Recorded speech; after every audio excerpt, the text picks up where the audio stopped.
It doesn't get much more authentic than that. Tell me nobody heard that. This is an actual cannon from the Civil War.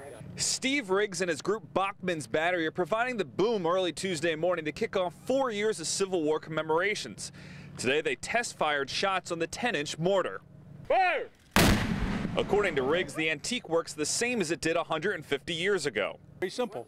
You pour powder in, put a shot in, and touch off the powder, and it goes boom. It's same as any other weapon.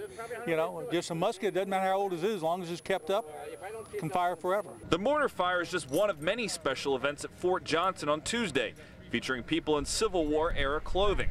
After countless hours of hard work, now it's just 1 day away. You know, it's an event that is a solemn occasion, given what followed in the next 4 years. But at the same time, there's a feeling of excitement, the people that want to be here and mark this iconic event.